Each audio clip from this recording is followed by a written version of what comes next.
क्या इंसान ही ब्रह्मांड में एकमात्र बुद्धिमान प्रजाति हैं या कहीं और भी बुद्धिमान जीव हैं? अगर एलियंस वास्तव में मौजूद हैं तो यह सोचना स्वाभाविक है कि शायद एलियंस भी ऐसे सवाल पूछते होंगे। क्या वे इस ब्रह्मांड में अकेले हैं? हमारे ब्रह्मांड में दो बुद्धिमान प्रजातियों के बीच संचार कैसे स्थापित किया जा सकता है? इसी को ध्यान में रखते हुए नासा ने कई परियोजनाओं का नेतृत्व किया है किसी तरह से एलियंस को संदेश भेजने के लिए। 1977 में नासा ने अपना वॉयेजर 8 अंतरिक्ष यान लॉन्च किया एक स्पष्ट मिशन के साथ, हमारे सौर मंडल का अन्वेषण करने के लिए, जिसमें इसके बाहरी ग्रह, सूर्य के प्रभाव के किनारे और उससे भी परे शामिल हैं। सरल शब्दों में यह एक इंटरस्टेलर मिशन था। हमारी मिल्की वे गैलेक्सी में लाखों सौर मंडल हैं। इन सौर मंडलों के बीच की जगह को इंटरस्टेलर स्पेस कहा जाता है। आज तक नासा ने केवल 5 इंटरस्टेलर अंतरिक्ष यान लॉन्च किए हैं। वे थे पायनियर 10, पायनियर 11, वॉयेजर 1, वॉयेजर 2 और न्यू होराइजन्स। 5 में से केवल 2 ही इंटरस्टेलर स्पेस तक पहुंच पाए हैं, क्योंकि हमारे सौर मंडल से परे इंटरस्टेलर स्पेस तक पहुंचने में बहुत लंबा समय लगता है। जो 2 वहां पहुंचे हैं वे बहुत खास हैं। वॉयेजर 1, वॉयेजर 2, उन्होंने हमारे सौर मंडल का अन्वेषण किया और बृहस्पति, शनि, यूरेनस और नेपच्यून की अद्भुत तस्वीरें भेजी। आज तक वॉयेजर 2 ही एकमात्र अंतरिक्ष यान है जो यूरेनस और नेपच्यून के पास गया है, और वॉयेजर 1 की यात्रा इतनी लंबी हो गई है कि यह आधिकारिक रूप से पृथ्वी से सबसे दूर जाने वाला मानव निर्मित वस्तु बन गया है। अक्टूबर 2024 तक यह पृथ्वी से 24.7 अरब किलोमीटर दूर है। लेकिन इन दोनों वॉयेजर्स का सबसे दिलचस्प हिस्सा यह है कि वे एलियंस के लिए संदेश ले जा रहे हैं, जो अब अंतरिक्ष में यात्रा कर रहे हैं। ये संदेश इस उम्मीद के साथ भेजे गए थे कि कभी हम एलियंस से मिल सकते हैं और इन संदेशों के माध्यम से हम उन्हें अपने बारे में कुछ बता सकते हैं।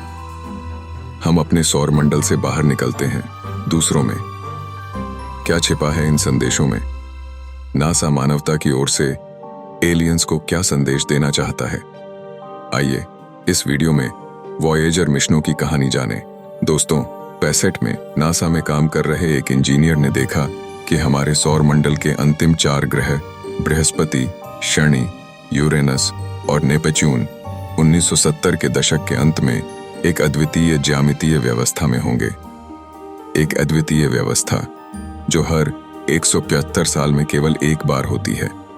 इस व्यवस्था का मतलब था कि एक अंतरिक्ष यान भेजा जा सकता है जो इन 4 ग्रहों के गुरुत्वाकर्षण बल का लाभ उठा सके और इन 4 ग्रहों के पास से गुजर सके न्यूनतम ईंधन और समय का उपयोग करते हुए। इस सिद्धांत को ग्रेविटी असिस्ट कहा जाता है। अंतरिक्ष में किसी ग्रह या वस्तु के द्रव्यमान का उपयोग करके उसकी गति और प्रक्षेप वक्र को बदलना।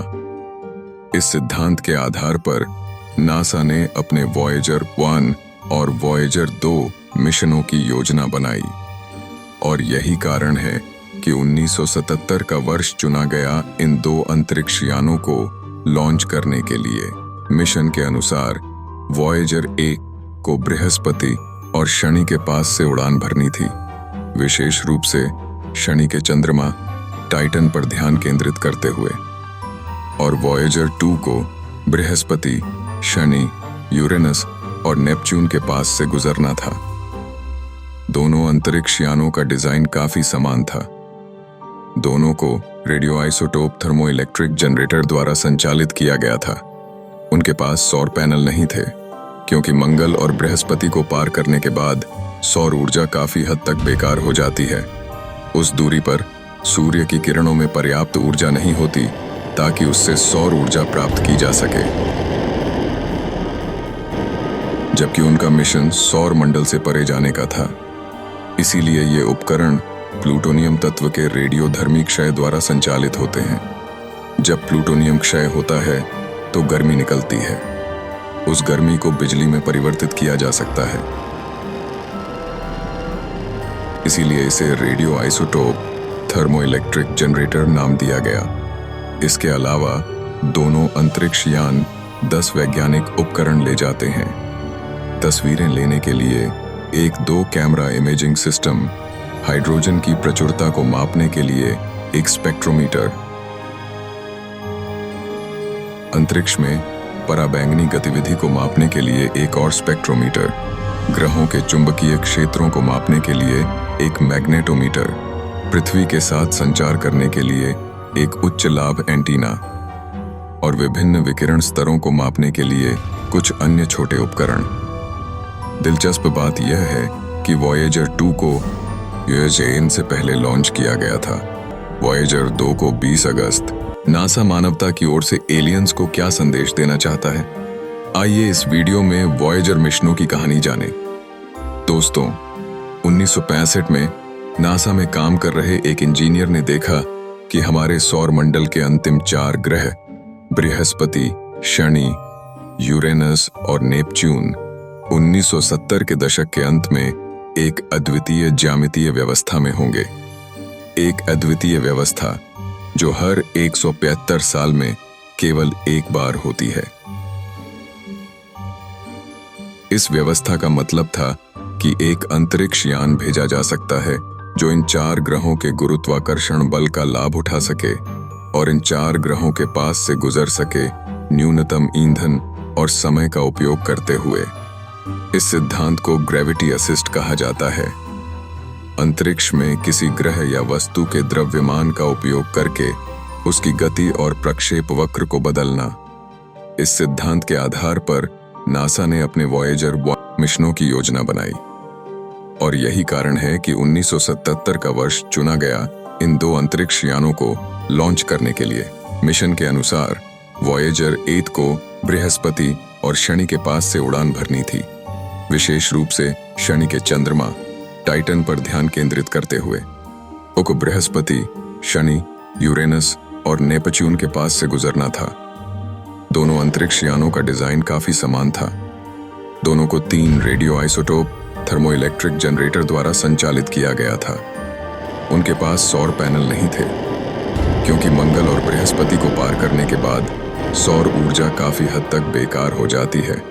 उस दूरी पर सूर्य की किरणों में पर्याप्त ऊर्जा नहीं होती ताकि उससे सौर ऊर्जा प्राप्त की जा सके, जबकि उनका मिशन सौर मंडल से परे जाने का था। इसीलिए ये उपकरण प्लूटोनियम तत्व के रेडियोधर्मी क्षय द्वारा संचालित होते हैं। जब प्लूटोनियम क्षय होता है तो गर्मी निकलती है।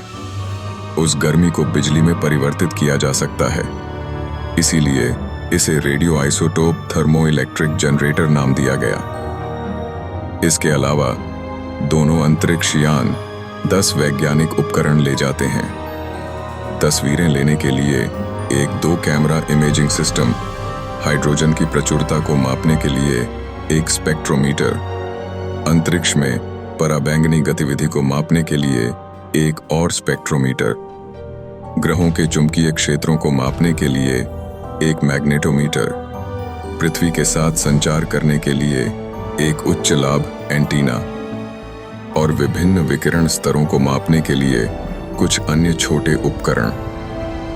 दिलचस्प बात यह है कि वॉयेजर 2 को वॉयेजर 1 से पहले लॉन्च किया गया था।